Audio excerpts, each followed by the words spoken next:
Private कंपनियां झूठ बोल के आदिवासियों की जमीन में घुसती गई और सरकार हाथ पे हाथ रख के बैठी। कोर्ट के ऑर्डर से बचने के लिए प्राइम मिनिस्टर अटल बिहारी वाजपेयी जी ने धोखे से सीक्रेट डॉक्यूमेंट के जितने भी स्टेट गवर्नमेंट थी, लड़ने वाले आदमियों की लाइन से नसबंदी करा दी। नक्सलवाद नाम ये इसलिए पड़ा क्योंकि नक्सलवाड़ी गांव के अंदर हुआ ये। विमल किसान ने सपने में भी नहीं सोचा होगा कि उसकी वजह से जो नक्सलवाद है, पुलिसी अंदाज में इससे पूछा गया तो इसने चारू मजूमदार का एड्रेस बता के कहा। कांग्रेस ने कोर्ट में पहुंच के जब एफिडेविट सबमिट किया तो उससे हुआ ये, पीएम इंदिरा गांधी जी ने जब इनकी नकेल कसी, बीड़ी का जो पत्ता था उसका 4 रुपए की जगह जब 25 रुपए मिलने लगा। दलित और पिछड़ी जातियों को सिर्फ एनकाउंटर और बंदूक चलाने के लिए रखा है क्या?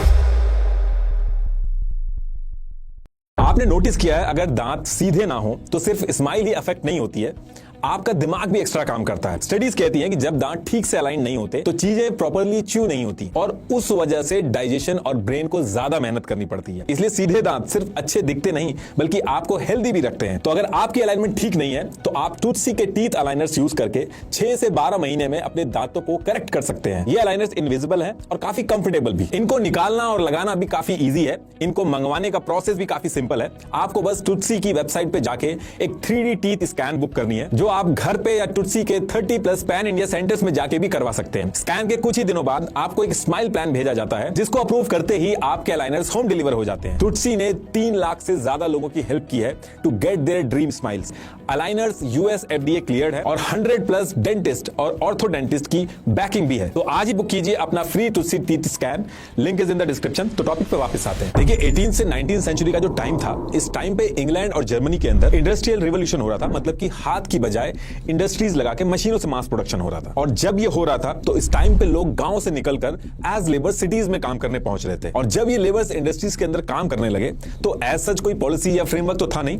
तो इन फैक्ट्रीज के जो ओनर्स थे, इन्होंने गरीब वर्किंग क्लास का खूब एक्सप्लॉयटेशन किया। कम पैसे में 14-14, 15-15 घंटे काम करवाए। इन फैक्ट्रीज के ओनर्स इतने ज्यादा पावरफुल होते जा रहे थे कि जो लॉज थे वो भी इनको फेवर करते थे। अब जब ये सारी चीजें चल रही थी तो सेम टाइम पे यानी कि ईयर 1848 में जर्मनी का एक फिलोसफर और इकोनॉमिस्ट था जिसके बारे में ऑलरेडी आपने सुना होगा, कार्ल मार्क्स। तो कार्ल मार्क्स ने जब सोसाइटी के अंदर ये डिफरेंस देखा तो उसने एक डॉक्यूमेंट लिखा जिसको उसने 21 फरवरी 1848 को ऑफिशियली पब्लिश किया। इसमें उन्होंने लिखा कि ये सब जो हमारी सोसाइटी में चल रहा है ये फेयर नहीं है। सोसाइटी अब 2 पार्ट में डिवाइड हो चुकी है। एक तरफ वो लोग हैं जिनके पास फैक्ट्री, पैसा, पावर, रिसोर्सेज सब पे कब्जा हो चुका है। इनको कार्ल मार्क्स ने कैपिटलिस्ट या रूलिंग क्लास कहा। और फिर कहा कि दूसरी तरफ वो लोग हैं जो दिन रात अमीरों से ज्यादा मेहनत करते हैं, फिर भी गरीब हैं और इनके पास रिसोर्सेज और पावर का कोई कंट्रोल नहीं है। इनको कार्ल मार्क्स ने बोला वर्किंग क्लास, लेबर। और इस डॉक्यूमेंट के अंदर कार्ल मार्क्स ने इसका सोल्यूशन भी दिया। उसने कहा कि देखो, जब तक ये सिस्टम बदलेगा नहीं, अमीर अमीर होता जाएगा और गरीब जो है वो और गरीब होता जाएगा। गरीब गरीबी के अंदर से तब तक नहीं निकल पाएगा जब तक ये सिस्टम नहीं बदलेगा, चाहे वो कितनी भी मेहनत कर ले। और फिर कार्ल मार्क्स ने कहा कि अगर इस सिस्टम को बदलना है तो क्लासलेस सोसाइटी बनानी होगी, जिसमें किसी के पास भी प्राइवेट प्रॉपर्टी नहीं होगी, सारे रिसोर्सेज और प्रॉफिट पे सबका बराबर का हक होगा। और इसके साथ साथ एक चीज और बोली जो अभी आगे चल के नक्सलिज्म का बेस बनेगी। उन्होंने कहा कि ये जो अमीर है इन सारी पावर और रिसोर्सेज पे कब्जा करके बैठा है, ये अपनी पावर और रिसोर्सेज जो है इनको पीसफुल तरीके से कभी नहीं देगा। इसलिए गरीबों और वर्किंग क्लास जो है इनको वायलेंस भी करना पड़ सकता है। अब 21 फरवरी 1848 को कार्ल मार्क्स ने ये जो डॉक्यूमेंट पब्लिश किया, इसको द कम्युनिस्ट मैनिफेस्टो कहा गया और इस पूरी आइडियोलॉजी को कम्युनिज्म बोला गया। और यहीं से लाल रंग, जो खून का रंग होता है, उसे कम्युनिज्म के सिंबल से जोड़ा गया। आपने कई जगह पे लोगों को लाल सलाम बोलते हुए सुना होगा, कहीं कहीं पे आपने रेड कॉरिडोर सुना होगा।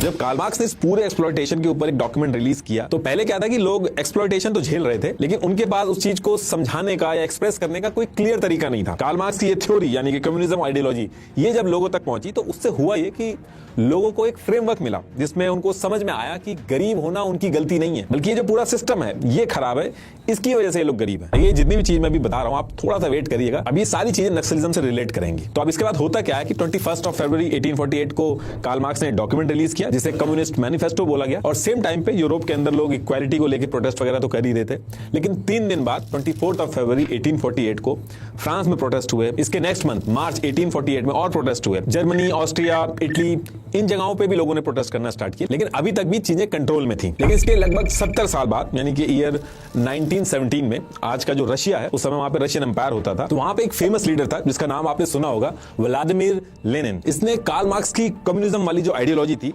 उसको बेस बनाया और वहां पे जो वर्कर्स और छोटे किसान थे उनको अपने साथ जोड़ा और वहां का जो राजा था उसके खिलाफ एक बहुत बड़ा रिवॉल्यूशन स्टार्ट कर दिया।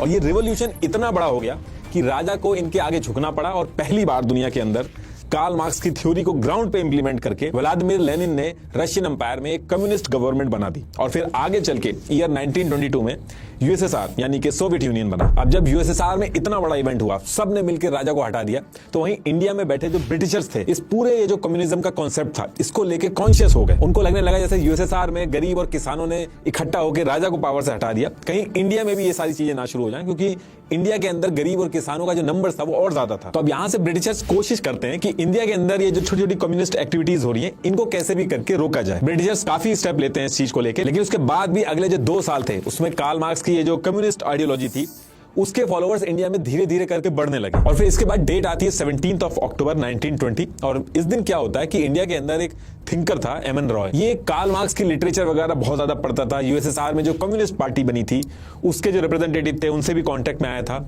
ये क्या करता है, अपने साथ कुछ लोगों को लेके इंडिया से सीक्रेटली यूएसएसआर चला जाता है और यूएसएसआर के ताशकंद के अंदर ही ये लोग मीटिंग वगैरह करते हैं और वहीं पे प्लान वगैरह बनाते हैं और वहीं से यानी कि यूएसएसआर में बैठे बैठे communist party of India CPI launch कर देते हैं। और इस पार्टी को लॉन्च करने के बाद यूएसएसआर में ये जो एम एन रॉय था इसने अपने साथ जो शौकत उस्मानी, अबानी मुखर्जी इनको जो लेके आया था इनको ट्रेनिंग वगैरह कराई और उसके बाद वापस इंडिया भेज दिया। और इंडिया में वापस पहुंच के ये लोग क्या करते हैं कि इन्होंने अंडरग्राउंड कम्युनिस्ट सेल्स बनाए, पैम्पलेट बांटे, कम्युनिस्ट लिटरेचर जो था वो इंडियन लोगों को दिया और उनको समझाया कि उनका एक्सप्लॉयटेशन हो रहा है और कैसे कम्युनिज्म ही उनको बचा सकता है। और ईयर 1924 आते आते इन्होंने अपने साथ इंडिया के जो ट्रेड यूनियन थे, वर्कर्स, किसान, इन सबको जोड़ के बॉम्बे, कानपुर, बंगाल और मद्रास में कम्युनिज्म का एक ठीक ठाक बेस बना लिया। और फिर इसके जस्ट अगले साल 26 दिसंबर 1925 को ये लोग यूपी में इकट्ठा होते हैं, एक कॉन्फ्रेंस रखते हैं जिसे कानपुर कॉन्फ्रेंस भी कहते हैं। यहाँ पे S.A. भांगे, मुजफ्फर अहमद, नलिनी गुप्ता ये सब मिलकर सीपीआई को इंडिया के अंदर ऑफिशियली लॉन्च कर देते हैं। इससे पहले जो लॉन्च किया था वो इंडिया के बाहर किया था। अब ये जो सीपीआई का अंडरग्राउंड सपोर्ट बढ़ रहा था और ये लोग कॉन्फ्रेंस वगैरह बहुत तेजी से कर रहे थे, इससे ब्रिटिशर्स बिल्कुल भी खुश नहीं थे। इनका साफ कहना था कि जो सारी चीजें इंडिया में कम्युनिज्म के नाम पे हो रही हैं ये यूएसएसआर करा रहा है ब्रिटिशर्स को इंडिया के अंदर से बाहर करने के लिए। तो कुछ दिन तक तो ब्रिटिशर्स देखते हैं सारी चीजें और जब पानी सर से ऊपर हो जाता है तो Britishers back to back CPI के खिलाफ एक्शन लेना स्टार्ट करते हैं। सेक्शन 121A आईपीसी के तहत मेरठ कॉन्स्पिरेसी केस चलाया इन्होंने और ऐसे एक दो और स्टेप्स लिए और उसके बाद भी जब ये लोग नहीं माने तो ईयर 1934 में ब्रिटिशर्स ने सीपीआई पार्टी और इनके मेंबर्स के ऊपर क्रिमिनल लॉ अमेंडमेंट एक्ट के तहत क्रिमिनल कॉन्स्पिरेसी और यूएसएसआर के साथ मिलकर एंटी गवर्नमेंट एक्टिविटी चलाने के चलते सीपीआई को ऑफिशियली बैन कर दिया इंडिया और सीपीआई की मेंबरशिप तक लेना इलीगल कर दिया। अब जब ये बैन पड़ता है सीपीआई के ऊपर तो सीपीआई के जो मेंबर थे, जो बचे हुए थे, इन्होंने सीक्रेटली अपनी बातों को लोगों तक पहुंचाना स्टार्ट किया और ये लोग ट्राई करते थे कि जब भी कहीं कोई फार्मर्स या लेबर्स का कहीं एक्सप्लॉयटेशन के अगेंस्ट में प्रोटेस्ट वगैरह हो तो उस प्रोटेस्ट में जाके सीपीआई के लोग जुड़ जाते थे और वहां से जाके अपना काम करते थे। अब सेम टाइम पे क्या था कि इंडिया के अंदर जमींदार सिस्टम चल रहा था। ब्रिटिशर्स ने क्या किया था कि जमींदारों को लैंड की फुल ओनरशिप दे दी थी और जमींदार क्या करते थे उस लैंड को गरीब किसानों को लीज पे काम करने के लिए देते थे और जो फसल प्रोड्यूस होती थी उसमें से 50% जमींदार ले जाते थे और उस 50% का 90% ब्रिटिशर्स ले लेते थे। गरीब किसान जो एक्चुअल में पूरा काम कर रहा था उसके पास कुछ भी नहीं बचता था और किसान इस चीज से एकदम फ्रस्ट्रेट हो चुके थे कि सारी की सारी मेहनत हम कर रहे हैं, लागत भी हमारी है, असली मुनाफा जो है वो जमींदारों और अंग्रेजों का हो रहा है। और ये जो जमींदारी सिस्टम वाली जो पूरी सिचुएशन थी इंडिया के अंदर जिसमें किसानों का एक्सप्लॉयटेशन हो रहा था, ये सिचुएशन कम्युनिस्ट आइडियोलॉजी यानी कि इंडिया के अंदर सीपीआई की जो लीडरशिप थी उनके लिए एक बड़ा रिवोल्ट करके कम्युनिज्म को इंडिया में लाने के लिए एकदम सूट कर रही थी। तो सीपीआई के लोग क्या करते हैं, किसानों के साथ मिलकर इस जमींदारी सिस्टम के अगेंस्ट में आवाज उठाने लगते हैं। लेकिन असली गेम शुरू होता है ईयर 1946 में। होता क्या है कि प्रिंसली स्टेट हैदराबाद के अंदर जो तेलंगाना रीजन था वहां के जो गरीब किसान थे हैदराबाद के निजाम से परेशान होकर बगावत करना स्टार्ट कर देते हैं कि हम खेती कर रहे हैं लेकिन हमें उसका फायदा नहीं हो रहा है। और इसी टाइम पे सीपीआई के जो लीडर वगैरह थे वो भी इन किसानों को सपोर्ट कर देते हैं। कई सारे प्रोटेस्ट होते हैं बैक टू बैक, लेकिन हैदराबाद का जो निजाम था वो बिल्कुल मानता नहीं है। अब जब निजाम मानता नहीं है तो सीपीआई के लीडर और उस एरिया के जो किसान थे, करीब 5000 से ज्यादा लोग थे, ये एक साथ इकट्ठा होकर एक आर्मी बना लेते हैं और आर्मी बनाने के बाद जितने भी उस एरिया में जमींदार थे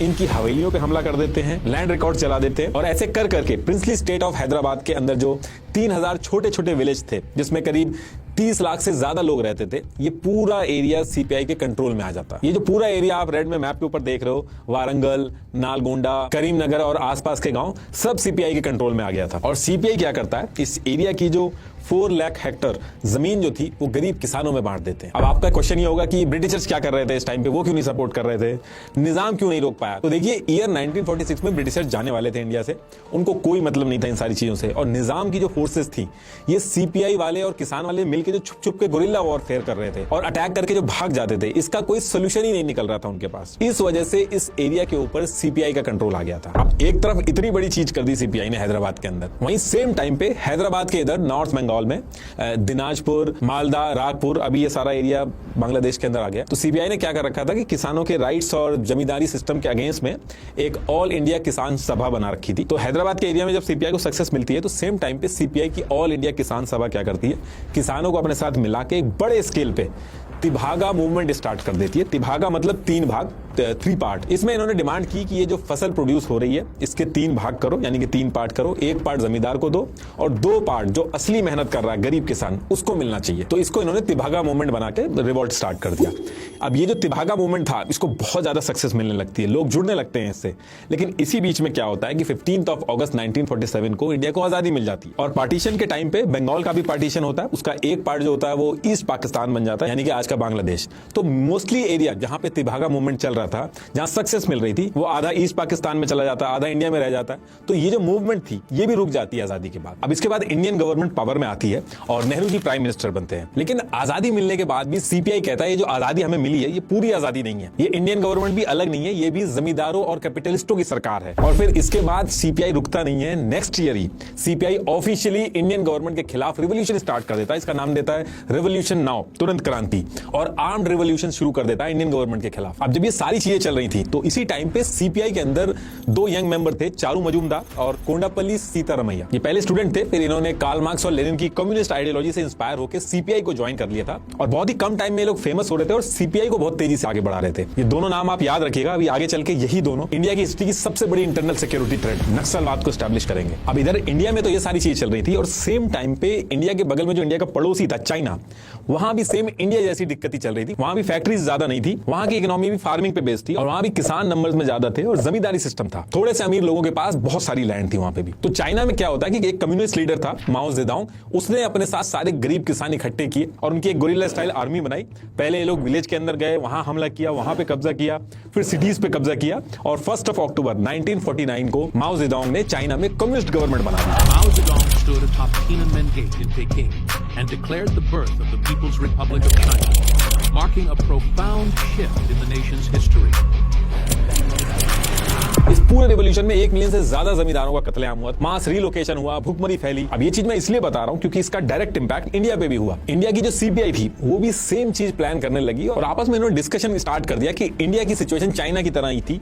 माओ जेडोंग ने तो चाइना में जो किया सेम चीज हम इंडिया में क्यों नहीं कर पा रहे हैं। तो ये डिसाइड करते हैं कि हमें भी किसानों की गुरिल्ला आर्मी बनानी होगी, पहले रूरल एरिया को टारगेट करना होगा और फिर उसके बाद सिटीज को कब्जे में ले लेंगे। अब चाइना में जो हुआ वहां से सिर्फ सीपीआई हरकत में नहीं आई, इंडियन गवर्नमेंट भी हरकत में आई। उन्होंने तुरंत ये चीज अनाउंस कर दी कि हम किसानों के लिए लैंड रिफॉर्म्स लाएंगे, जमींदारी सिस्टम खत्म करेंगे, जिनके पास जरूरत से ज्यादा जमीन है उनसे जमीन लेके गरीब किसानों में डिस्ट्रीब्यूट करेंगे। और ये अनाउंसमेंट करने के तुरंत बाद एग्रेरियन रिफॉर्म कमेटी बनाई गई जिसको टास्क दिया गया कि जल्दी से जल्दी इसके ऊपर रिपोर्ट सबमिट करो। और बिना टाइम वेस्ट किए 9 जुलाई 1949 को as per plan agrarian reform committee ने अपनी रिपोर्ट सबमिट करी। अब इसमें इन्होंने बहुत सारी चीजें सजेस्ट करी, जैसे जमींदारी सिस्टम को ऑफिशियली खत्म करने को कहा गया। इसमें यह भी बोला गया कि जो खेती करेगा उसी की जमीन हो, एक आदमी कितनी लैंड रख सकता है, इन सारी चीजों के ऊपर सजेशन दिए। लेकिन जैसे रिपोर्ट सबमिट हुई, इंडिया के अंदर जो पावरफुल लोग थे, जमींदार थे, उनका गवर्नमेंट के ऊपर बहुत प्रेशर आने लगा और ये चीज इंप्लीमेंट नहीं हो पाई और इस चीज की वजह से बहुत बड़ी दिक्कत शुरू हो जाती है। आगे कुछ टाइम तक तो कुछ नहीं होता है, लेकिन ईयर 1951 में इंडिया के अंदर जनरल इलेक्शंस होने थे और सीपीआई कहती है कि इस इलेक्शन में हम भी खड़े होंगे,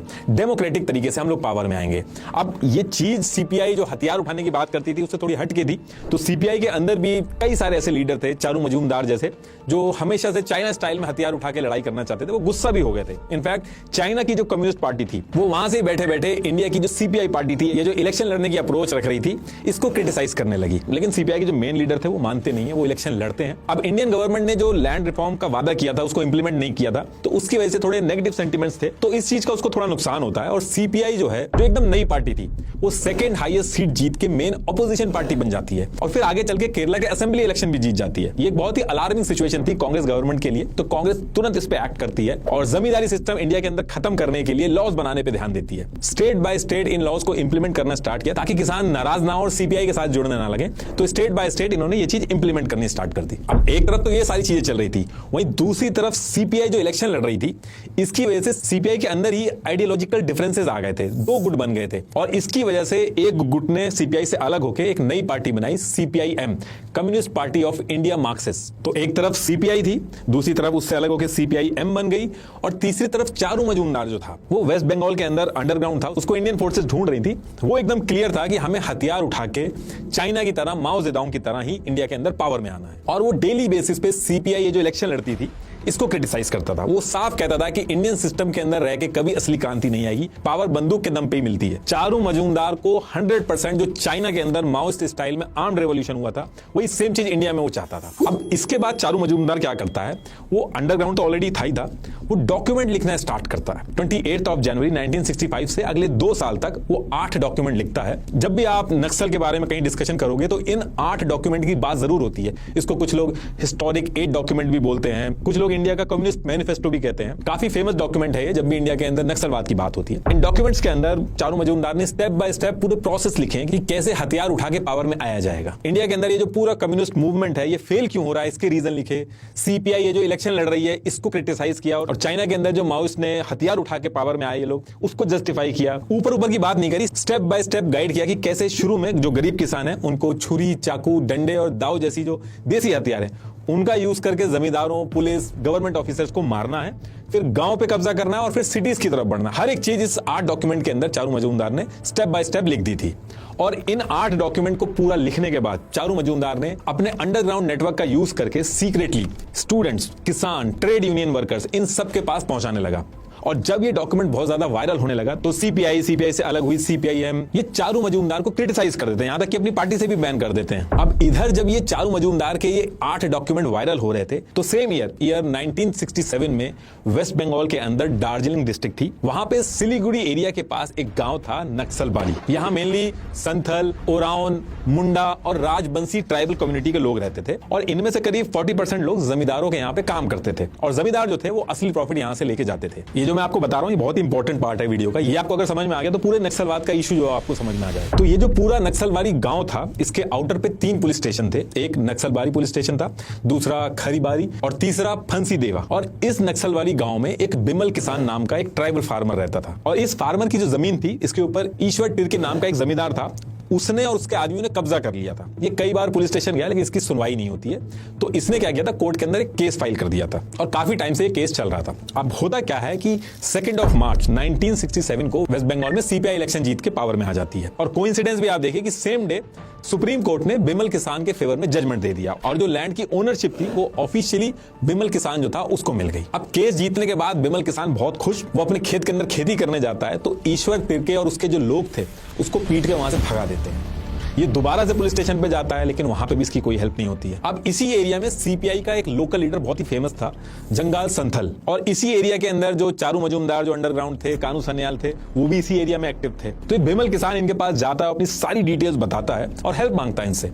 अब सेम डे सीपीआई के जितने लोग थे ये क्या करते हैं, 150 सीपीआई मेंबर को इकट्ठा करते हैं और अपने साथ जो ट्राइबल किसान थे उनको जोड़ते हैं। एक ग्रुप बना के सीपीआई का झंडा लेके और तीर और कमान लेके इस एरिया के जो जमींदार थे उनके ऊपर हमला कर देते हैं और 300 मन धान यानी कि करीब 12 टन चावल जो था उसको लूट के ले आते हैं। और ये चीज यही रुकती नहीं है, इसके बाद 18 मार्च 1967 को फिर से ये जो सीपीआई के लीडर वगैरह थे ये किसानों के साथ मिलकर मीटिंग करते हैं और इस मीटिंग के अंदर डिसाइड होता है कि ये जो पूरा एरिया है इसके अंदर हम पुलिस को नहीं आने देंगे, पुलिस की एंट्री एकदम बैन होगी। ये एक चीज डिसाइड होती है। दूसरी चीज डिसाइड होती है कि इस पूरे एरिया के जो जमींदार हैं उनके ऊपर हमला किया जाएगा, उनको जान से मारा जाएगा और उनकी जमीनें छीनी जाएंगी। और जिन किसानों ने सीपीआई की तराई कृषक सभा, ये सीपीआई की एक विंग थी किसान की, इसमें 20 पैसा देके मेंबरशिप लेनी होती थी, तो जिन किसानों ने इसकी मेंबरशिप ले रखी होगी वो जमीन इनमें बांट दी जाएगी। अब इन सारी चीजों की वजह से डे बाय डे किसान जो थे उस एरिया के वो सीपीआई के साथ जुड़ने लगते हैं और ये सारा प्लान बनने के बाद मार्च 1967 से मई 1967 यानी कि इन 3 महीनों में टोटल 100 हमले करते हैं ये लोग और कुल्हाड़ी, फरसे और दाव जैसे हथियारों से जमींदारों को मारते हैं और जो लैंड रिकॉर्ड वगैरह थे उनको जला देते हैं और जो पुलिस थी वो अगर कार्रवाई करने गांव के अंदर घुसती थी तो उसको घुसने नहीं देते थे। लेकिन 23 मई 1967 को क्या होता है कि एक इंस्पेक्टर था सोनम वांगड़ी, ये नक्सलवाड़ी गांव में घुस जाता। अब जब ये घुसता है तो जंगल संथल और जो ट्राइबल ग्रुप थे वो तीर कमान यानी कि बो एंड एरो से इंस्पेक्टर सोनम वांगड़ी के ऊपर तीर चला देते हैं। 2 तीर लगते हैं और वही उनकी जान चली जाती है। अब जब ये इंसिडेंट होता है तो पुलिस डिपार्टमेंट में बहुत गुस्सा भर जाता है और फिर ये लोग प्लान बनाते हैं। 23 तारीख को इंस्पेक्टर सोनम वांगड़ी के ऊपर तीर चलाया गया था और फिर इसके नेक्स्ट डे 24 और 25 मई को पुलिस जो थी वो ग्रुप बना के गांव में दोबारा से घुसती है और जब ये दोबारा से घुसते हैं तो पुलिस के ऊपर फिर से हमला होता है, लेकिन इस बार पुलिस फायरिंग स्टार्ट कर देती है और 11 गांव वालों की फायरिंग में जान चली जाती है, जिसमें से 9 औरतें और 2 बच्चे थे। अब जब ये होता है तो ये पूरा मामला जो है आसपास के जो ट्राइबल एरिया थे वहां भी फैलने लगता है। फांसी देवा, खारीबारी, ये जो ट्राइबल एरिया थे ये भी पुलिस के ऊपर हमला स्टार्ट कर देते हैं। हो ये इंडिया के अंदर रहा था, लेकिन चाइना के अंदर भी बैक टू बैक आर्टिकल छपने लगते हैं। बात इतनी बढ़ जाती है कि इंडियन गवर्नमेंट हरकत में आती है और अगले 72 डेज के अंदर जो सीपीआई-एम की स्टेट गवर्नमेंट इलेक्शन जीत के बनी थी उसके ऊपर प्रेशर बनाया जाता है। 1500 पुलिस वाले जो थे उनको डिप्लॉय किया जाता है और 10 अगस्त को करीब 700 लोग जिनके ऊपर शक था उनको गिरफ्तार कर लिया जाता है और सेम टाइम पे जंगाल संथाल जो थे इनको भी पकड़ लिया जाता है। लेकिन चारू मजूमदार जो था वो भाग के अंडरग्राउंड हो जाता है। अब जैसे तैसे करके इस पूरे मूवमेंट पे कंट्रोल तो ले लिया गवर्नमेंट ने, लेकिन दिक्कत ये हुई कि ये चीज वेस्ट बंगाल के नक्सलबाड़ी एरिया से निकल के बाकी स्टेट जैसे बिहार, उड़ीसा, आंध्र प्रदेश, जहां फार्मर्स और ट्राइबल्स की कंडीशन सही नहीं थी वहां भी पहुंच जाती है। और क्योंकि ये इंसिडेंट नक्सलबाड़ी में जो कि एग्जैक्टली माओ जेडोंग ने जो चाइना में किया था उसकी कॉपी थी, तो नक्सलबाड़ी गांव से इसकी जो शुरुआत हुई थी तो इस तरीके की जो एक्टिविटी होती थी उसको नक्सलवाद बोला गया। और क्योंकि नक्सलबाड़ी गांव से स्टार्ट हुआ था तो इस तरीके की चीजें जहां भी होती थी उसको नक्सलवाद ही बोला गया। इनफैक्ट वेस्ट बंगाल से निकल के जब बाकी स्टेट में भी गई तो इंडिया के अंदर इसका नाम नक्सलवाद ही पड़ गया और जो लोग ये करते थे उनको नक्सलवादी बोला जाने लगा। और भी नाम दिए गए इनको, कुछ लोग माओवादी भी कहते हैं चाइना से रिलेट करके। इस पूरे इंसिडेंट ने इतना ज्यादा केओस क्रिएट कर दिया था उस एरिया के अंदर कि इंडियन गवर्नमेंट इसको जड़ से खत्म करना चाहती थी। इंडियन गवर्नमेंट ने इसके कुछ महीने बाद ही 28 नवंबर 1967 को वेस्ट बंगाल में प्रेसिडेंट रूल लगा के अगले 1 साल तक नक्सलवाद से जिसका लिंक निकला उसको पकड़ पकड़ के जेल में डालना चालू किया। लेकिन मेन जिनको इंडियन फोर्सेस ढूंढ रही थी, कानू सान्याल और चारू मजूमदार, ये पकड़ में नहीं आ रहे थे, ये अंडरग्राउंड थे। अब इसके बाद दिसंबर 1968 में कानू सान्याल अपने साथ कुछ लोगों को लेके सीक्रेटली नेपाल का रूट लेके चाइना चला जाता है और वहां पे पॉलिटिकल और मिलिट्री ट्रेनिंग लेता है। चाइना पहुंच के चाइना की रेड बुक, माओस ट्रेनिंग नोट्स की टैक्टिक सीखता है, पूरा गेम समझता है कि कैसे माओ जेडोंग की जो स्ट्रेटेजी थी चाइना में उसको यूज करके इंडिया में सेम चीज रिपीट करी जाए। तो इस ट्रिप के बारे में आपको इंडियन गवर्नमेंट के रिकॉर्ड में नहीं मिलेगा, लेकिन चाइनीज सोर्सेज से इस ट्रिप के इनडायरेक्ट कनेक्शन मिले। एक स्पीच में भी कानू सान्याल ने इनडायरेक्टली इसके बारे में बताया था। अब इसके बाद कानू सान्याल जो था वो मिड जनवरी 1969 में वापस इंडिया के बॉर्डर में घुसता है और फिर चारू मजूमदार से जाके मिलता है और कानू सान्याल जो माउस पॉलिटिकल और मिलिट्री थ्योरी चाइना से सीख के आया था उससे चारू मजूमदार का जो आर्म्ड स्ट्रगल था उसमें जाके उसको ऐड कर देता है। एक प्रॉपर प्लान इन्होंने स्ट्रेटेजाइज किया कि एक नेशनल लेवल की पार्टी बनानी होगी जो इलेक्शन वगैरह का चक्कर छोड़ के सिर्फ हथियार उठा के लड़ेगी। और फिर 22 अप्रैल 1969 को जिस दिन व्लादिमीर लेनिन की 100 बर्थ एनिवर्सरी थी उस दिन इन्होंने क्या किया कि इससे पहले एक temporary planning group all India coordination committee of communist revolutionaries AICCCR बनाया था। इसका नाम चेंज करके अल्ट्रा रेडिकल पार्टी बनाई जिसका नाम रखा इन्होंने communist party of India Marxist Leninist, CPI-ML बोला गया। CPI-ML जहां पे आ जाए इसका मतलब वो इलेक्शन का बॉयकॉट कर रहे हैं, वो सिर्फ गवर्नमेंट के खिलाफ हथियार उठा के लड़ाई लड़ना चाहते हैं। इनके स्लोगन भी ऐसे थे, China's path is our path, China's chairman is our chairman. इसके साथ साथ इन्होंने नारे भी दिए कि जिनके हाथों में क्लास एनिमी का ब्लड नहीं लगा वो कम्युनिस्ट कहलाने के लायक नहीं है। तो यही सारी चीजें प्लान करके इसके एम वगैरह रखे गए और 17,000 से ज्यादा लोगों ने इस CPI-ML पार्टी को ज्वाइन कर लिया और बहुत ही कम टाइम के अंदर CPI-ML आंध्र प्रदेश, वेस्ट बंगाल और बिहार में जो पूरा नक्सलवाद था इसका एपी सेंटर बन गया। ये एक तरफ अपनी आर्म्ड स्ट्रगल जो थी वो कंटिन्यू रखते थे और इसके साथ साथ इंडिया गवर्नमेंट के अगेंस्ट में कहीं भी अगर प्रोटेस्ट वगैरह होते थे तो CPI-ML वाले पहुंच जाते थे। और जब ये सारी चीजें चल रही थी तो इसी बीच में क्या होता है कि इंडियन फोर्सेस को इंटेल मिलता है कि कानू सान्याल गोदावरी डिस्ट्रिक्ट आंध्र प्रदेश के जंगल में छुप के पूरे एरिया के अंदर नक्सलवाद का कोऑर्डिनेशन कर रहा है। तो ये इंटेल मिलते ही आंध्र प्रदेश पुलिस और सेंट्रल इंटेलिजेंस तुरंत पहुंच के 1 अगस्त 1970 को कानू सान्याल को अरेस्ट कर लेती है। ये बहुत बड़ा झटका था CPI-ML के लिए, लेकिन चारू मजूमदार अभी भी अंडरग्राउंड था और नक्सलवाद फैला रहा था। अब यहां पे भी इंडियन फोर्सेस रुकती नहीं है। जुलाई 1971 से अगस्त 1971 तक ऑपरेशन स्टिपल चेज चलाया जाता है। जिसमें बल्क में करीब 20,000 नक्सलियों को पकड़ के जेल में डाला जाता है। और जो इतने लोग जेल में डाले गए, इन्हीं में से एक आदमी था जो इंटेरोगेशन के टाइम पे चारू मजूमदार, जिसके ऊपर 10,000 का इनाम रखा गया था, जो पूरे नक्सल मूवमेंट को हेड कर रहा था, उसका एग्जैक्ट एड्रेस बता देते हैं कि चारू मजूमदार कोलकाता के एंटली एरिया के 113 बेलिया घाटा रोड पर छुपा है। और बिना टाइम वेस्ट किए 16 जुलाई 1972 को 1 बजे पुलिस ने इस एड्रेस पे रेड की और चारू मजूमदार को घेर के पकड़ लिया। और पकड़ने के बाद इंटेरोगेशन स्टार्ट होता है और फिर 13 दिन बाद 28 जुलाई 1972 को कोलकाता पुलिस हेडक्वार्टर के लाल बाजार सेंट्रल लॉकअप में चारू मजूमदार की डेथ हो जाती है। ऑफिशियली ये बताया गया कि चारू मजूमदार को पहले से ही टीबी था और कार्डियक अरेस्ट आने की वजह से जान गई, लेकिन नक्सल्स ये बात मानते नहीं है। नक्सल्स का कहना था कि पुलिस ने इतना मारा कि जान चली गई। और कानू सान्याल जो जेल में बंद था, वो कुछ टाइम बाद वो भी इतना डिप्रेस हो जाता है कि वो भी फांसी लगा के अपनी जान ले लेता है। अब चारू मजूमदार के जाने से पूरा ये जो नक्सलिज्म का मूवमेंट चल रहा था, ये एकदम वीक पड़ जाता है। और फिर ईयर 1973 से 1974 तक का ये जो टाइम था, इसमें मिलिट्री और सीआरपीएफ ने ऑपरेशन थंडर वगैरह स्टार्ट किया, जिससे नक्सल्स के ऊपर बहुत बड़ा क्रैकडाउन हुआ। और सेम टाइम पे जो ट्राइबल किसान थे, उनके लिए भी कई सारी चीजें की गई, जैसे 5 ईयर प्लान वगैरह लॉन्च किए गए, ताकि ट्राइबल किसानों का जो सपोर्ट था नक्सलिज्म से, वो भी कम हो, और एक्चुअल में हुआ भी। और सेम टाइम पे जो ईयर 1975 में इमरजेंसी चल रही थी, उस टाइम पे इंदिरा गांधी जी ने MISA maintenance of internal security act ये लगा के बिहार, आंध्र प्रदेश, वेस्ट बंगाल से जो बचे हुए नक्सलवादी थे, उनको उठा के जेल में डाल दिया। और जितने भी नक्सल ग्रुप थे, उन पे बैन लगा दिया गया। और इन सारी चीजों का इंपैक्ट ये हुआ कि नक्सलवाद इंडिया के अंदर वीक पड़ गया और जो बचे कुचे नक्सलवादी थे, वो अंडरग्राउंड हो गए। तो अब यहां तक तो सारी चीजें ठीक चल रही थी, लेकिन इसके 2 साल बाद डेट आती है 21 मार्च 1977। इस दिन इमरजेंसी हटती है और इसके 3 दिन बाद 24 मार्च 1977 को जनता पार्टी जो थी, वो इलेक्शन जीत जाती है और मोरारजी देसाई जी जो थे, वो देश के पीएम बनते हैं। अब मोरारजी देसाई जी ने पहले से ही वादा किया था कि जब वो पावर में आएंगे तो ये जो इमरजेंसी वगैरह में जो सिविल लिबर्टीज वगैरह इसको रिस्टोर करेंगे और इमरजेंसी के टाइम पे जिनको MISA के अंडर पॉलिटिकल प्रिजनर बना रखा था, उनको जेल से निकाल देंगे। तो इस चीज पे उन्होंने काम करना स्टार्ट किया। और जब ये सारी चीजें चल रही थी, तो नक्सलवादियों ने भी क्या किया, उन्होंने जेल से मोरारजी देसाई जी को लेटर लिखना स्टार्ट किया, जिसमें उन्होंने ये कहा कि अब हम हथियार नहीं उठाएंगे, हमें भी डेमोक्रेटिक प्रोसेस का पार्ट बना लीजिए और जेल से बाहर कर दीजिए। और ये चीज पीएम मोरारजी देसाई एक्सेप्ट कर लेते हैं और 3 मई 1977 को सारे स्टेट में जो नक्सल बंद थे, उनसे रिटर्न अंडरटेकिंग ली गई कि आप आर्म स्ट्रगल वगैरह दोबारा से स्टार्ट नहीं करोगे। और उन्होंने वादा भी किया कि वो एकदम पीसफुल तरीके से जो डेमोक्रेटिक प्रोसेस है, उससे जाके जुड़ जाएंगे। अब जब स्टेट बाय स्टेट सारे जो नक्सल्स थे, उनको जब जेल से बाहर किया गया, तो इसी टाइम पे एक बंदा और बाहर निकलता है जेल से, जिसके बारे में मैंने पहले भी बताया था, कोंडापल्ली सीतारामैया। अब कुछ नक्सल जो थे, वो जेल से निकलने के बाद एक्चुअल में उन्होंने पॉलिटिक्स ज्वाइन करी, लेकिन कोंडापल्ली और उसके जो साथी थे, वो एक्चुअल में वो जेल से जो निकल रहे थे, वो एक स्ट्रेटेजी थी उनकी, ताकि दोबारा से रीग्रुप कर सके। एक्चुअल में वो डेमोक्रेटिक प्रोसेस का पार्ट नहीं बनना चाहते थे। और कोंडापल्ली और इसके साथ के जो लोग थे, ये अंडरग्राउंड हो जाते हैं और अंडरग्राउंड होकर नक्सल ग्रुप जितने भी थे, उनको एक्टिवेट करते हैं और रीग्रुपिंग स्टार्ट करते हैं। और अगले 3 साल तक जितने भी छोटे छोटे नक्सल ग्रुप थे, जैसे कि Maoist communist centre, MCC, party unity, ऐसे करके 30 से 40 नक्सल ग्रुप जो थे, उनको रीयूनाइट किया कोंडापल्ली ने और दिन रात मेहनत करके 30,000 लोगों को जोड़ लिया। ईयर 1980 आते आते कोंडापल्ली बहुत स्ट्रांग हो गया था, उसने अपना बेस बना लिया था। और इसी ईयर में उसने नेशनल लेवल का एक नक्सल ग्रुप, जिसका नाम उसने पीपल्स वॉर ग्रुप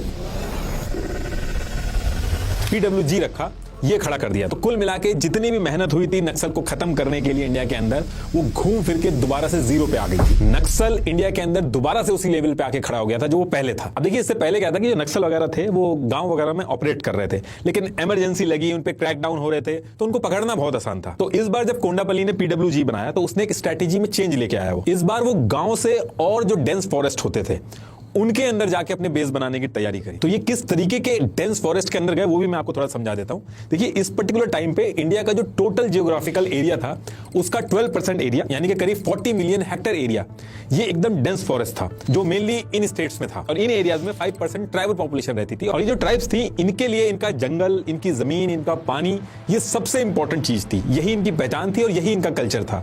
इनको मॉडर्नाइजेशन, पॉलिटिक्स, इससे कुछ लेना देना नहीं था। ये मेन स्ट्रीम नहीं थे, घने जंगलों में रहते थे। और अंग्रेजों के टाइम से इनके जो जंगल्स वगैरह थे, वो काटे जा रहे थे। कई सारे ऑफिसर्स ने इनका एक्सप्लॉयटेशन वगैरह भी करना शुरू कर दिया था। तो इन सारी चीजों से निपटने के लिए इंडियन कॉन्स्टिट्यूशन में 5th शेड्यूल नाम से एक स्पेशल सेक्शन ऑलरेडी बनाया गया था, जिसमें आर्टिकल 2441 के तहत यह था कि ट्राइबल्स की एक ट्राइब्स एडवाइजरी काउंसिल होगी, जिसमें 75% ट्राइबल्स ही होंगे और इनके एरिया के अंदर जो एक्चुअल फैसले होंगे, जो इनकी नीड्स होगी, वो यही ट्राइब्स एडवाइजरी काउंसिल जो है, वही डील करेगी। ये जो ट्राइबल एरियाज थे ये इतने डेंस और रिमोट थे कि इनकी प्रॉपर मैपिंग तक नहीं हो पाती थी, ना रोड, ना स्कूल, ना हॉस्पिटल्स, ना पुलिस सिस्टम। और ये जो रूल्स वगैरह गवर्नमेंट ने बना तो दिए थे लेकिन ये ऑन पेपर थे।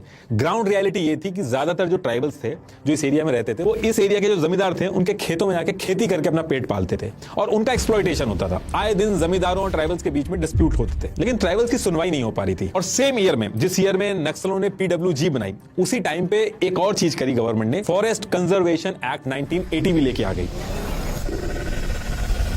जिसमें यह था कि अब ट्राइबल जो जंगल में जाके लकड़ी, पत्ते, फ्रूट्स ले आते थे उसके लिए भी फॉरेस्ट ऑफिसर से उनको परमिशन लेनी होगी। तो ये जो सारी सिचुएशन हुई, डेंस फॉरेस्ट और जो रूल्स आ गए गवर्नमेंट के, ट्राइबल जो थे उनका एक्सप्लॉयटेशन हो रहा था, वो नाखुश भी हो रहे थे। कोंडापल्ली ने इस पूरी सिचुएशन को एकदम परफेक्ट समझा अपनी नक्सलवादी गतिविधियों को आगे बढ़ाने के लिए। तो कोंडापल्ली की जो PWG थी ये क्या करते हैं, गांव से ज्यादा अंदर जो डेंस फॉरेस्ट है जहां ट्राइब्स रहते थे इनके रीजन में जाके धीरे धीरे घुसना स्टार्ट किया और इनका ट्रस्ट जीतना स्टार्ट किया। कोंडापल्ली की जो PWG थी ये आंध्र प्रदेश, तेलंगाना, छत्तीसगढ़, उड़ीसा, महाराष्ट्र, झारखंड, बिहार के जितने डेंस एरिया थे इनमें घुसना स्टार्ट करती है। और जब ये इन डेंस फॉरेस्ट में घुसे तो इन्होंने ट्राइबल्स का ट्रस्ट जीतने के लिए बहुत मेहनत भी करी। जैसे कम्युनिकेशन स्ट्रॉन्ग करने के लिए इन्होंने गोंडी लैंग्वेज भी सीखी और इन्होंने ट्राइबल्स के साथ मिलकर उनकी प्रॉब्लम सुनी और इनको प्रोटेस्ट वगैरह करना भी सिखाया। तो PWG ने ये जो ट्राइबल्स को प्रोटेस्ट वगैरह सिखाया था और जब एक्चुअल में ट्राइबल्स ने गवर्नमेंट के खिलाफ प्रोटेस्ट किए तो उनको इसका फायदा भी मिला। जैसे शुरू में इन्होंने प्रोटेस्ट किया तो गवर्नमेंट ने ट्राइबल्स को केटल को जंगल के अंदर ले जाना, जंगल में लकड़ी लेके आना और छोटी मोटी हंटिंग के लिए भी अलाउ कर दिया। ईयर 1982 से ईयर 1990 तक PWG ने इन डेंस फॉरेस्ट में घुस के ट्राइबल का ट्रस्ट जीतने के लिए बहुत ज्यादा मेहनत करी, अपना बेस स्टैब्लिश किया। जैसे ये जो पूरी बेल्ट थी, नॉर्थ तेलंगाना,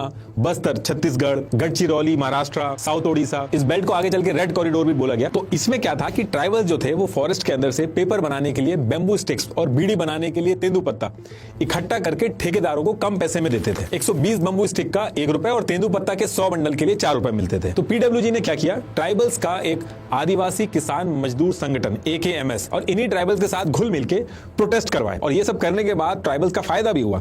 तेंदूपत्ता जो ₹4 का था उसकी जगह ₹25 उसके दाम हो गए, जिससे इन डेंस फॉरेस्ट के अंदर जो ट्राइबल्स थे वो बहुत ज्यादा खुश हो रहे थे। और साथ में उस टाइम पे एक और चीज थी कि जो फॉरेस्ट ऑफिसर्स थे ये रिश्वत वगैरह भी लेते थे और कई केस ऐसे भी आते थे कि जो ट्राइबल्स फीमेल थी उनके साथ भी छेड़खानी करते थे। तो नक्सल्स ने क्या किया, ट्राइबल्स को अपने साथ लेके इन फॉरेस्ट ऑफिसर्स पे हमला कर दिया। एक रेवेन्यू ऑफिसर था जिसने ट्राइबल लड़की के साथ छेड़खानी की थी, उसको पेड़ से बांध दिया और जितनी ट्राइबल फीमेल्स थी उनसे उसके मुंह पे स्पिट करवाया। ये इंसिडेंट बहुत फेमस हुआ ट्राइबल्स के बीच में और ट्राइबल जो थे वो नक्सल्स का एक्चुअल में सपोर्ट करने लगे। और जब ईयर 1990 तक नक्सल्स ने अपना बेस बना लिया, ट्राइबल्स का ट्रस्ट जीत लिया, ट्राइबल्स गवर्नमेंट से ज्यादा नक्सल्स का सपोर्ट करने लगे, तो धीरे धीरे करके नक्सल्स ने अपने हाथ खोलने चालू किए। ये डेंस फॉरेस्ट इतने रिमोट थे कि गवर्नमेंट सिस्टम जैसे पुलिस, कोर्ट, स्कूल, हॉस्पिटल ये सब कुछ होता ही नहीं था। तो नक्सलवादियों ने क्या किया, इन्होंने अपनी पैरेलल गवर्नमेंट चला दी, अपने कोर्ट और लॉ सिस्टम बना दिए। लैंड या मैरिज का कोई डिस्प्यूट होता था तो जो ट्राइबल्स होते थे वो नक्सल्स के पास जाते थे। उस एरिया में कोई जॉब वगैरह थी नहीं तो जो यंग ट्राइबल्स थे उनको नक्सल अपने साथ जोड़ने लगे, उनको माओइस्ट लिटरेचर वगैरह पढ़ाने लगे और इस एरिया के जो कॉन्ट्रैक्टर्स और बिजनेसमैन थे उनसे नक्सल एक्सटॉर्शन मनी लेने लगे। और ये जो पूरी बेल्ट थी, ये जो पूरा एरिया था, इसको लोग कम्युनिज्म के लाल रंग से जोड़ के, ये जो आप स्क्रीन पे देख रहे हो, इसको रेड कॉरिडोर बोलने लगे। ईयर 1990 के बाद से यहाँ पे थोड़ी थोड़ी प्रॉब्लम स्टार्ट हो जाती और ये जो रेड कॉरिडोर बना दिया था नक्सलियों ने, जहां पे अपनी पैरेलल गवर्नमेंट चला रहे थे, यहाँ पे गवर्नमेंट के लिए ऑपरेट करना बहुत मुश्किल हो गया था। और जैसे जैसे नक्सल्स का इस एरिया पे कंट्रोल बढ़ रहा था, धीरे धीरे करके ट्राइबल्स के लिए भी दिक्कतें स्टार्ट हुई। इस टाइम पे जितने भी फॉरेस्ट ऑफिसर, पुलिस, गांव, पटवारी, पंचायत प्रधान, स्कूल टीचर्स और यहाँ तक कि इन्हीं ट्राइबल्स में से जो नक्सल के अगेंस्ट जाते थे उनको नक्सल पुलिस इन्फॉर्मर बोल के गला रेत के मार देते थे। इस एरिया के अंदर ISP से जिसका भी ट्रांसफर होता था वो लेना ही नहीं चाहता था। यहाँ तक कि जो MP MLA थे वो भी अपनी फैमिली को नक्सल एरिया से हटा के कहीं और शिफ्ट कर देते थे। और धीरे धीरे करके जो ट्राइबल्स थे वो पुलिस और नक्सल के बीच में फंसने लगे। अगर पुलिस वाले नक्सल पे कोई रेड करने में सक्सेसफुल हो जाते थे तो नक्सल वहां के जो ट्राइबल्स थे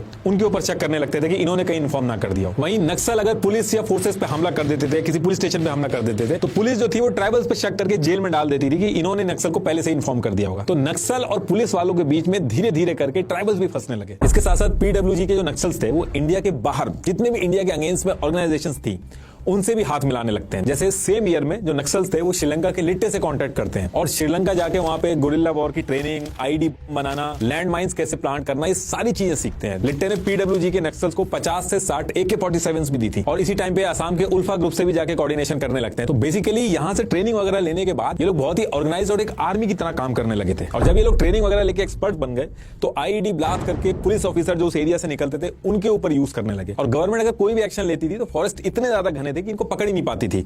ट्राइबल्स का भी सपोर्ट रहता था, ये लोग लेयर सिस्टम में रहते थे, first layer, second layer, third layer, और एकदम आउटर लेयर जो रहती थी उसमें जो ट्राइबल्स थे वो गवर्नमेंट कोई भी एक्शन लेती थी तो उससे 1 घंटे पहले ही इनको इन्फॉर्म कर देते थे, तो ये उस एरिया से भाग जाते। इसके साथ साथ जो इंडिया की स्टेट गवर्नमेंट्स थी उनमें कोऑर्डिनेशन बिल्कुल नहीं था, तो एक स्टेट गवर्नमेंट अगर एक्शन लेती थी तो ये दूसरे स्टेट में भाग के छुप जाते थे। इसलिए इंडियन गवर्नमेंट चाह के भी कुछ कर नहीं पा रही थी, लेकिन ये इशू बहुत बड़ा बनता जा रहा था।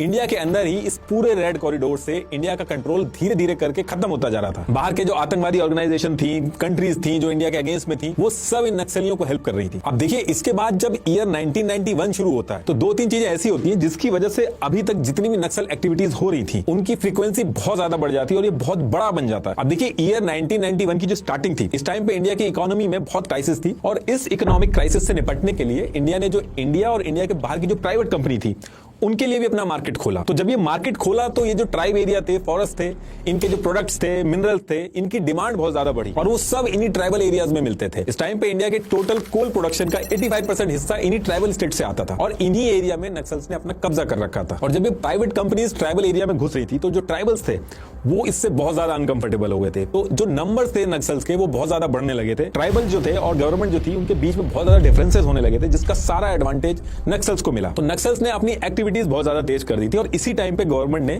कोंडापल्ली को भी पकड़ लिया था और उसको जेल में डाल दिया था। और क्योंकि private companies in tribal areas में बहुत ज्यादा घुसने लगी थी, जिससे ट्राइबल्स जो थे वो बहुत ज्यादा अनकंफर्टेबल थे, तो इस चीज को सही करने के लिए भी गवर्नमेंट ने स्टेप लिया। Government panchayat extension to schedule area act 1996 लेके आती है, जिसमें यह था कि जो private companies in tribal area में जा रही है, कोई भी डेवलपमेंट प्रोजेक्ट लेके जाती हैं या कोई भी माइनिंग वगैरह करती हैं, तो ट्राइबल की जो ग्राम सभा है वो ये सारी चीजें चेक करेगी और उनको परमिशन देगी, तभी ये प्राइवेट कंपनीज ट्राइबल एरिया में जाके माइनिंग वगैरह कर सकती हैं। अब ऑन पेपर तो ये सारी चीजें बहुत अच्छी थी, लेकिन करप्शन इतना ज्यादा था कि ये प्राइवेट कंपनीज घुसती हैं ट्राइबल एरियाज में, बिना कोई रूल फॉलो करे माइनिंग वगैरह सब करने लगती हैं। ट्राइबल से परमिशन लेना तो बहुत दूर की बात, उनको लीज के पेपर तक देखने को नहीं मिलते थे। और ये जो प्राइवेट कंपनीज के जो ओनर थे, ये जो सारी चीजें कर रहे थे, इनके खिलाफ कई सारे ट्राइबल एनजीओज थे, वो कोर्ट में जाके केस कर देते हैं। कोर्ट ने कहा कि scheduled area land transfer regulation and the states transfer of property act के हिसाब से प्राइवेट कंपनीज जो हैं इस पूरे ट्राइबल एरिया में नहीं घुस सकती। अब सुप्रीम कोर्ट ने ये जो फैसला लिया, इससे बहुत भारी नुकसान होने लगा। स्टेट गवर्नमेंट और सेंट्रल गवर्नमेंट जो है वो सुप्रीम कोर्ट में अपील भी करती है कि जो वर्डिक्ट है इसको आप अमेंडमेंट कर दीजिए, लेकिन सुप्रीम कोर्ट मानता नहीं है। अब सुप्रीम कोर्ट ने जो जजमेंट दिया था,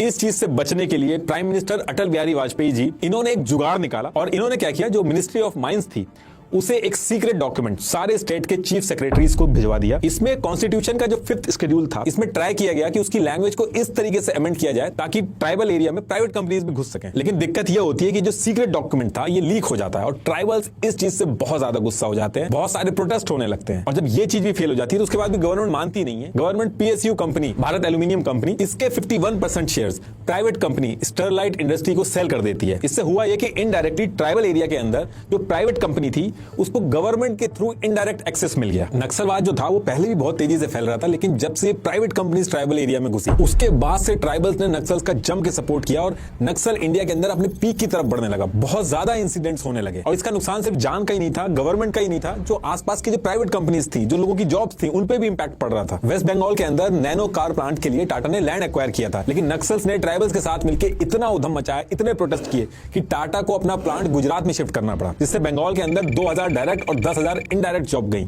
1000 करोड़ का इन्वेस्टमेंट का लॉस हुआ। साउथ कोरिया की Pohang iron and steel company जो थी वो उड़ीसा के अंदर अपना प्लांट लगाने आई थी। ये इंडिया की हिस्ट्री का सेकंड हाईएस्ट FDI इन्वेस्टमेंट था, $12 बिलियन का। नक्सल्स ने इतना कोहराम मचाया, इतने हमले किए इस एरिया में, कंपनी डर के मारे चली गई इंडिया के अंदर से और बहुत नुकसान हुआ इंडिया को। मॉनिटरी नुकसान तो हो ही रहा था, उसके साथ साथ इस पूरे एरिया में जो रेड कॉरिडोर था, MP, MLA, IAS, PCF, इन सब के ऊपर ये लोग डेली बेसिस पे हमला करने लगे थे। 1 अक्टूबर 2003 को आंध्र प्रदेश के CM चंद्रबाबू नायडू तिरुपति से तिरुमाला जा रहे थे। नक्सल्स ने इनके ऊपर अटैक करने का प्लान बनाया और रास्ते में 17 IED बम लगा दिए। कार वहां पे पहुंची और फटा तो चीफ मिनिस्टर चंद्रबाबू नायडू जो थे उनकी कार हवा में उड़ गई, उनकी कॉलर बोन में फ्रैक्चर हुआ लेकिन जान बच गई। और जो advance military grade claymore mine ये लोग यूज कर रहे थे अटैक के लिए, वो जो लोकल इंडिया की सिक्योरिटी फोर्सेस थी उनके पास तक नहीं थी, लेकिन नक्सल्स के पास थी। इस इंसिडेंट के बाद क्रैकडाउन बहुत ज्यादा तेजी से स्टार्ट हो गया था। तो नक्सल्स ने अपनी पावर को बढ़ाने के लिए जो छोटे छोटे नक्सल ग्रुप थे उन सबको मिला के एक ग्रुप बना लिया CPI माओइस्ट नाम से। ये एक यूनाइटेड सारे नक्सल्स ग्रुप को बना के बैक टू बैक हमला करने लगे, बहुत तेजी से हमले करने लगे। हाल ये हो गया था कि इंडियन गवर्नमेंट के पैरेलल में ये जो नक्सल थे अपनी गवर्नमेंट चलाने लगे, यानी कि CPI माओइस्ट वाले अपनी गवर्नमेंट चलाने लगे। अब इसके बाद अगले जो 5 साल थे, यानी कि 2005 से 2010 का जो टाइम था,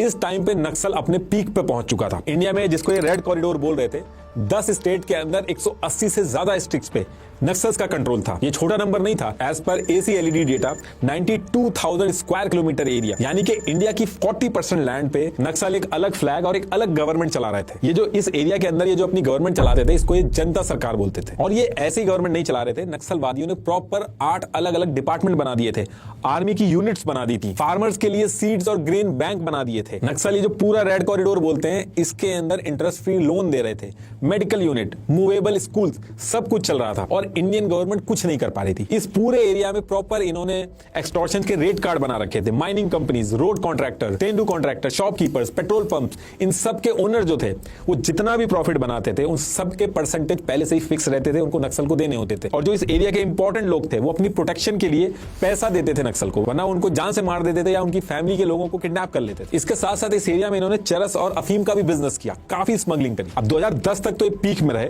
लेकिन 2010 के बाद धीरे धीरे ये लोग वीक पड़ने लगे और उसका सबसे पहला रीजन था इनके इंटरनल कॉन्फ्लिक्ट। ये जितने नक्सल ग्रुप्स थे, इनमें रीजनलिज्म यानी कि क्षेत्रवाद बहुत ज्यादा हो गया था, जिसकी वजह से एक अनसेट कम्युनिकेशन में इनके अंदर एक कॉन्फ्लिक्ट सा चल रहा था। हो ये रहा था कि मोस्टली नक्सल ग्रुप जो थे, उनके जो टॉप लीडर्स बनते थे वो आंध्र प्रदेश से बनते थे, और जो डेंजरस काम होते थे, एनकाउंटर और हथियार उठा के इंडियन फॉरेस्ट में इंडियन गवर्नमेंट के आगे खड़ा होना, ये सारे काम ये पिछड़ी जातियों को देते थे। दूसरा, नक्सल ग्रुप के जो टॉप लीडर थे, ये नक्सल के पैसे से अपनी पर्सनल प्रॉपर्टीज बना रहे थे। लड़ाई ये गरीबों की कर रहे थे, लेकिन खुद पैसा बना रहे थे। एक्चुअल में जो नक्सलवादी थे, ट्राइबल्स थे, इनको आगे लड़ने के लिए रख रहे थे, लेकिन जो टॉप लीडरशिप थी, उनका नक्सल के पैसे को यूज करके अपनी प्राइवेट प्रॉपर्टी बनाने के इल्जाम लग रहे थे। जैसे नक्सल लीडर संदीप यादव ने अपने सन इन लॉ को पैसे राउट किए दिल्ली में और एक लग्जरी फ्लैट खरीदवाया, ये बात भी आउट हो गई। ऐसे ही एक नक्सल लीडर प्रद्युम्न शर्मा ने खुद इंडियन एजुकेशन का बॉयकॉट किया, लेकिन अपनी नीस का एडमिशन 22 लाख देके प्राइवेट मेडिकल कॉलेज में करवा दिया। वो इंसिडेंट भी सामने आ गया। और इन सब का जो मेन लीडर था, कोंडापल्ली, उसकी खुद की बेटी और दामाद एम्स में डॉक्टर थे। तो ये जो सारी चीजें चल रही थी, इसको लेके इंटरनल कॉन्फ्लिक्ट भी चल ही रहा था, और जो ट्राइबल्स थे, उनका सपोर्ट भी कम होने लगा था कि हमको आगे मरने के लिए छोड़ रहे हैं और खुद ये ऐश की जिंदगी जी रहे हैं। तो एक तरफ धीरे धीरे करके जो इंटरनल कॉन्फ्लिक्ट्स थे, ये बढ़ने लगे, और दूसरी तरफ गवर्नमेंट जो थी, उसने जो क्रैकडाउन करती थी पहले, उसका भी स्टाइल चेंज कर दिया। पहले क्या होता था कि नक्सल्स को पकड़ने में बहुत ज्यादा दिक्कत आती थी, लेकिन इस बार सीआरपीएफ, स्टेट पुलिस और इंटेलिजेंस एजेंसी जो थी, इन्होंने एक कोऑर्डिनेटेड तरीके से मॉडर्न हथियार और टेक्नोलॉजी का यूज करके इनके ऊपर क्रैकडाउन स्टार्ट किया, जिससे नक्सल्स को बहुत ज्यादा नुकसान हुआ। नक्सल्स के ऑपरेशंस में हेलीकॉप्टर भी यूज होने लगे। इसके साथ साथ नक्सल्स रहते तो फॉरेस्ट के अंदर थे, लेकिन सिटीज के अंदर जो अर्बन एरियाज थे, वहां पे भी इन्होंने टीचर्स, लॉयर्स, जो प्रोफेसर वगैरह रहते थे, उनके साथ कोऑर्डिनेट करके शेल्टर वगैरह ये सारी चीजें भी प्लान की थी। तो एनआईए ने नक्सल जो सिटीज के अंदर कोऑर्डिनेशन करते थे, शेल्टर लेते थे, इनके जब ईमेल और लैपटॉप ट्रैक करे, तो उसमें पता चला कि नक्सल जो है वो सिटीज के अंदर भी अपना बेस बना रहे हैं। अर्बन सिटीज की जो प्रॉब्लम थी, जैसे unemployment, caste issues, religion issue, इसके ऊपर में भी घुसने के लिए इन्होंने एक प्रॉपर प्लानिंग बना रखी थी। Urban perspective, our work in urban areas, इस नाम से एक डॉक्यूमेंट तक रिलीज कर रखा था और उस पर काम कर रहे थे। ये सिटीज में जितने भी लॉयर्स, एनजीओज, शेल्टर्स, आर्म्स और लॉजिस्टिक अरेंजमेंट करने के लिए जितने भी इंटेलेक्चुअल, लॉयर्स, प्रोफेसर थे, इनको फंड ट्रांसफर कर करके इनको अपनी तरफ कर रहे थे। जो नक्सल के बिहाफ पे सुप्रीम कोर्ट के अंदर कोर्ट के केस डाल के लॉयर्स का यूज करके उनको सपोर्ट देते थे। तो बेसिकली कॉन्स्टिट्यूशन का भी यूज करने लगे थे। ये जो पूरा अर्बन सिटीज के अंदर नक्सल घुस रहे थे, जो बढ़ रहे थे, 3 साल के अंदर 2013 में कांग्रेस ने कोर्ट के अंदर एक एफिडेविट फाइल किया, इसकी कॉपी मैंने डिस्क्रिप्शन में लगा दी है, जिसमें एक एक डिटेल कांग्रेस गवर्नमेंट ने समझाई है कि नक्सल किस तरीके से फॉरेस्ट से निकल के अर्बन सिटीज में नक्सलिज्म को फैलाना चाह रहे हैं। और यहीं से आगे चल के आपने कई बार नाम सुना होगा अर्बन नक्सल, तो वो यहीं से निकल के बनता है। और इसी टाइम से जो अर्बन नक्सल वर्ड है, ये बहुत ज्यादा फेमस होने लगा। जो प्रोफेसर, टीचर जो इनके साथ मिले हुए थे, उनको लोग टारगेट करने लगे कि अर्बन नक्सल का पार्ट है। और इसी पर्टिकुलर टाइम पे सबसे बड़ा नुकसान जो नक्सलवादियों का तब हुआ जब 74 फ्रंट ऑर्गेनाइजेशन जो नक्सल्स की थी, उनको बैन कर दिया गया। इससे इनका जो पूरा सपोर्ट सिस्टम था वो खत्म हो गया। ऊपर से 500 और 1000 के जो नोट थे वो भी बैन हो गए। तो ये जो एक्सटॉर्शन करते थे, जो पूरा रैकेट चलाते थे, ये कैश में डील करते थे, तो इनकी जो पेमेंट थी और इनका जो फाइनेंशियल सिस्टम था वो भी कोलैप्स होने लगा। और धीरे धीरे करके गवर्नमेंट जो थी, उन्होंने सरेंडर पॉलिसी भी डाली, जिसमें बहुत सारे नक्सलियों ने सरेंडर करना स्टार्ट किया। और उस टाइम पे पता चला कि जो आदमी लोग लड़ते थे, जिनको आगे हथियार उठाने के लिए रखते थे, उनकी ये नसबंदी कर देते थे। इनफैक्ट फीमेल जो होती थी, उनको प्रेग्नेंट होना अलाउड नहीं था। इसके साथ साथ गवर्नमेंट ने ये जो ट्राइबल एरियाज थे, यहाँ पे डेवलपमेंट का काम चालू किया। रोड, इंफ्रास्ट्रक्चर, हर चीज बनाई गई। जो ट्राइबल यूथ था, उनको जॉब्स और एम्प्लॉयमेंट में यूज करके मेन स्ट्रीम किया गया। अब ये मल्टीपल फ्रंट पे जब गवर्नमेंट ने काम करना स्टार्ट किया, तो जो नक्सलवाद पहले 180 डिस्ट्रिक्ट में था, वो उससे घट के 18 डिस्ट्रिक्ट में रह गया। ये स्क्रीन पे आप ईयर वाइज देख सकते हो। और अभी अगर करंट सिनेरियो की बात करें, तो जो हमारे होम मिनिस्टर अमित शाह, इन्होंने स्टेटमेंट दिया है कि 2026 तक इंडिया से नक्सलवाद हमेशा के लिए खत्म कर दिया जाएगा। तो ये जो 18 डिस्ट्रिक्ट हैं ये भी नहीं बचेंगी। तो अब यहां से 2026 में देखना है कि अमित शाह अपना वादा पूरा कर पाते हैं कि नहीं। लास्ट में एक बार फिर से आपको रिमाइंड कराना चाहूंगा, अगर आपको भी प्रॉपर्ली अलाइन टीथ चाहिए तो जरूर बुक करिए फ्री टीथ स्कैन और स्टार्ट करिए अपनी teeth straightening journey with Toothsi. Link is in the description. Thank you.